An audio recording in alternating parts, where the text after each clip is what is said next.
সাতই মে জঙ্গিপুর লোকসভা কেন্দ্রের ভোট হাতে মাত্র 3 দিন বাকি আছে। এর ফাঁকে নবগ্রাম বিধানসভার ভোট কেন্দ্রগুলো কেন্দ্রীয় বাহিনীর অফিসারেরা ঘুরে দেখেন নবগ্রাম থানার অফিসারদের সাথে। আজকে 4 মে শনিবার 9 নম্বর জঙ্গিপুর লোকসভা কেন্দ্রের নবগ্রাম বিধানসভার 5 গ্রামের প্রায় 24টি ভোট কেন্দ্রগুলি নবগ্রাম থানার সহযোগিতায় কেন্দ্রীয় বাহিনীর অফিসারেরা ঘুরে দেখেন।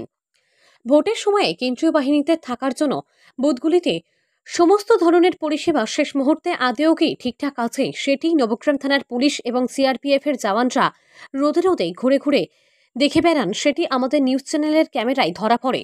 জানা যায়, নবগ্রাম বিধানসভার সমস্ত ভোটের বুথগুলিতে আগামী 2 দিনের মধ্যে কেন্দ্রীয় বাহিনী ঢুকে যাবে বলে জানা যায়। নবগ্রাম থেকে বলাই প্রামাণিকের রিপোর্ট, KTN 5 গ্রাম নিউজ। তাই বলবো ঘর দেখতে এসেছিল। আচ্ছা, আর ক্যামেরা বসিয়ে গেল। আচ্ছা, কারা কারা এসেছিলেন এখানে? মানে বিএসএফরা। আচ্ছা, ছিলেন লোক থানা থেকে এসেছিল। আচ্ছা, কি বললেন তারা দেখে, বুথ দেখে কি বললেন? কি বললো যে এখানে থাকানোর জায়গা কোনটা, এই ঘরে কি ভোট হয়। আচ্ছা, তাই বললো। এই বুথটা কোথায় যেটা দেখতে এলেন?